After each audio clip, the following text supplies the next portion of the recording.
வாழ்க வளமுடன். வாழ்க வையகம், வாழ்க வையகம், வாழ்க வளமுடன். இன்று நாம் இறைஞானமும் முழுமை பேரும் என்ற தலைப்பின் கீழ் முழுமை பேறு பற்றிய கேள்வி பதில்களை பார்க்கலாம். பகுதி 3. அறிவில் ஓரளவு உயர்ந்தவர்களுக்கு எழும் கேள்வி மனிதனை மனிதனாக்கும் கேள்வி. நான் யார் என்ற கேள்வியாகும். இறைநிலையே நானாகவும் என்னிடம் அறிவாகவும் இருக்கிறது என உணர்வது தன்னை அறிதல். அதாவது வடமொழியில் இதை ஆத்ம விசாரம் என்று சொல்லுவோம். தன்னை அறிவதற்கான பயிற்சிகளை அளித்து உதவுவது மனவளக்கலை. நான் யார் என்ற வினா மனிதனின் அறிவு முழுமை பெறும் பொழுது உள்ளத்தினின்றும் எழுகிறது. நான் யார் என்ற வினாவினில் பேரியக்க மண்டல நிகழ்ச்சிகள் அத்தனைக்கும் காரணப்பொருள் விளக்கம் அறிந்து கொள்ளலாம். 4 தத்துவங்கள் கூட்டாக இயங்கும் அற்புதமான ஒரு திருவடிவம்தான் மனிதன். அந்த 4 தத்துவங்கள் யாவை? உடல், உயிர், மனம், மெய்ப்பொருள் என்ற 4 தத்துவங்களும் கூட்டாக இயங்கும் ஒரு அற்புதமானதொரு திருவடிவம்தான் மனிதன். உயிரை பற்றியும் அறிவை பற்றியும் அறியும் போதுதான் தெய்வ நிலையை பற்றி அறியலாம். உயிரின் நிலையும் இயல்பும் அறிந்தபின் அதற்கு மூல நிலையான அறிவின் நிலையை உணர வைக்கும் பயிற்சி அகநோக்கு பயிற்சியே ஆகும். ஐம்புலன்கள் வழியாக இன்ப துன்ப உணர்ச்சிகளில் சிக்கி தவித்து கொண்டிருக்கும் மனதை ஒடுக்கி தன் மூல நிலையாகிய உயிராற்றலில் இணைத்து அதன் இயக்கத்தில் நினைவை நிறுத்துவது அகநோக்கு பயிற்சியால் தான் முடியும். பேனா என்பது பொருளா அல்லது ஒரு நிகழ்ச்சியா? நிகழ்ச்சிதான். பேனா கண்ணால் பார்த்து உணர முடிவதால் அது பொருள் என கருதலாமா? இல்லை, பொருள் என கருத முடியாது. பேனாவை நெருப்பிலிட்டில் எரிக்கும் பொழுது பேனா என்ற பொருள் அழிந்துவிட்டது. அதில் இணைந்திருந்த பலதரப்பட்ட அணுக்கள் வெப்பத்தால் கிளர்ச்சியூட்டப்பட்டு இயக்க விரைவு பெற்று ஒன்றை விட்டு ஒன்று பிரிந்து போகிறது. எனவே அணுக்கள் கூட்டால் அமைந்த பேனா என்ற வடிவம் மறைந்து போயிற்று. இதுவரை அணுக்கள் தான் பேனாவாக காட்சியளித்தது. இதிலிருந்து பேனா பொருள் அன்று, அது ஒரு நிகழ்ச்சிதான் என்பதை விளங்கிக் கொள்ளலாம்.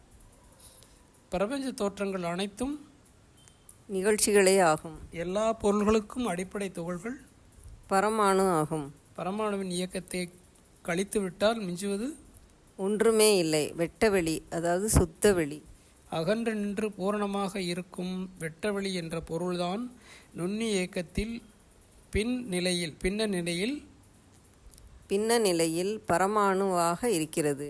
வெட்டவெளி என்ற ஒரு நிலையே பொருள் நிலை ஆகும். அதன் இயக்க நிகழ்ச்சி பரமாணுவாகும். மற்ற தோற்றப் பொருட்கள் யாவும் பரமாணுக்களின் கூட்டு அல்லது தொடர் நிகழ்ச்சிகள்தாம். கோடான கோடி விண் என்னும் அணுக்கள் இணைந்து இயங்கும் தோற்றமே உடலாகும். உடலில் அடங்கியுள்ள ஒவ்வொரு உயிர்த்துகளும் இறைநிலையின் இயக்கமே ஆகும். எல்லாம் வல்ல இறைநிலையே இறைத்துகளாகி அவை கூடி அணு என்ற உயிராகி அவை இணைந்த கூட்டால் உடலாக இருக்கிறது. உடலுக்கு பொருள்நிலை தெய்வம் அல்லது இறைநிலையே ஆகும். இறைத்துகளின் தொகுப்பு இயக்கமான விண்ணே உயிர் எனப்படுகிறது. ஒவ்வொரு இறைத்துகளின் மூலமும் இறைநிலையே. எனவே உயிரும் இறைநிலையின் இயக்க நிலையே ஆகும். பரமாணு என்னும் இறைத்துகள்கள் கூடிய விண்கள் போதிய இடைவெளி அமைத்து கொண்டு கூட்டாக இயங்கும் நிலையில் உயிரோட்டமாக இருக்கிறது. உடலும் உயிரும் நிகழ்ச்சி நிலைகளே. இரண்டின் பொருள் நிலை உடலின் உயிரின் பொருள் நிலை சுத்த வெளியே. உயிரின் செயலும் அனுபவமும் தான் மனம் எனப்படுகிறது. உடலும் உயிரும் கூடிய போது எழும் விளைவே மனம் என்ற நிகழ்ச்சி.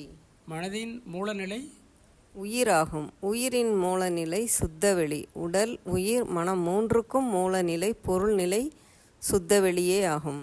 வெப்பம், நீர், இரத்தம் உயிரோட்டத்தின் பாதையில் ஏதேனும் தடை ஏற்பட்டால் அங்கு ஜீவகாந்தம் மின் ஆற்றலாக மாறி ஒரு தாக்கம் ஏற்படுகின்றது. இதுவே உணர்ச்சி என்பது உயிராற்றலின் படர்க்கை நிலையின் முதல் படி, அதாவது மனதின் முதல் படி.